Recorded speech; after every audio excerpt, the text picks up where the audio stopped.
Alrighty. Well, I officially have 1 week left. 7 days of hiking, 6 nights. It's supposed to rain for like 3 of those. It's gonna be great, but very excited. So that's cool. We just left Franklin this morning. Stayed at a brand new hostel run by a guy named Scott, aka Spidey, who soboed in 2018. Awesome place. He has a big honking barn that is his wood workshop, and he's converted a little corner of it into a little hostel. So it's a little rug with a gas stove and a little fireplace, microwave, big TV, movies, 4 cots, literally like Ozark Trail cots, super comfortable. Everything you need. He has the most amazing outdoor shower I've literally ever been in. I'm just like staring at the stars under steaming hot water, like 8 o'clock at night. It was amazing. So donation based, like just super cool. Oddly enough, my father put me onto that, which was awesome. So I have now spouted my love for Spidey all over Guthook. So hopefully people will start hitting him up. We were the first ones to stay there this year, which was great. First ones to stay there ever. They just moved into their house about 5.5 months ago. He is actually thinking about rehiking the AT next year. So cool guy, wife's very cool. Beautiful property, beautiful. So definitely recommend it if anyone's ever out there looking. But I figured I'd start imparting knowledge. So things I've learned on the AT. And I'll just start with number 1, which is if you want to hike, if you're thinking, if you're even contemplating hiking the AT, think real hard. It is far more mental than physical, although the physical challenges are huge. And it needs to be like, if you're like, that'd be fun, probably not for you. If it's a compulsion, I absolutely recommend trying it.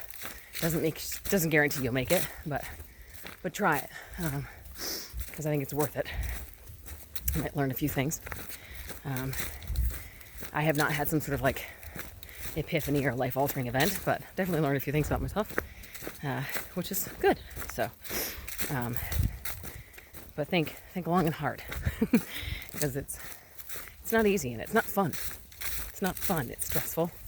It's physically demanding, and it's mentally the most challenging thing I've ever done. So, think long and hard about it. So yeah, that's number 1. Number 2, I think the best thing I learned prior to leaving was gear. Get the good gear. Get it. Don't cheap out and get like the second best thing that you wanted. Get the first thing you wanted, because chances are if you get the second best thing, at some point you're going to replace it. So now you've spent the money for the not so good thing and a ton of money for the good thing. Just save up and get the thing you want, or the lightest option, or the most comfortable, whatever it is. I have not had to replace any of my big 3 on trail. Your big 3 being your pack, your sleep system, and your tent. Because I very much like all the things I chose. Did a bunch of research, although research doesn't really amount to shit. Quite honestly, it depends on what you're comfortable with and what you like. So, my tent sucks in the rain.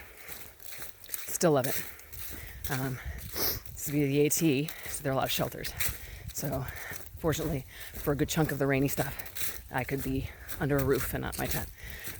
But the few times I had to use it in the rain, I did fine.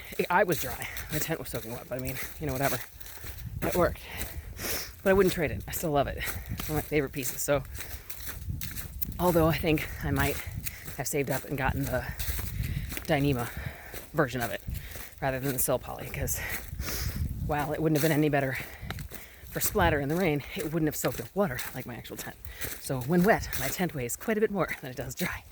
But it also dries very fast, so, it's only going to rain for a night. It's sunny the next day. You're good. It's going to rain for 4 weeks. Probably not your best option. But there is also, by the way, not a tent that's good in the pouring rain. There isn't one. They don't exist. It sucks. So yeah, those are my first 2 lessons. Yeah, and I will come at you with some more when I think about it. But today, an easy 16 miles. We just started at like 10:30. So yeah, rest of the trip, as everyone loves to point out, which is not even remotely true, it's all downhill from here.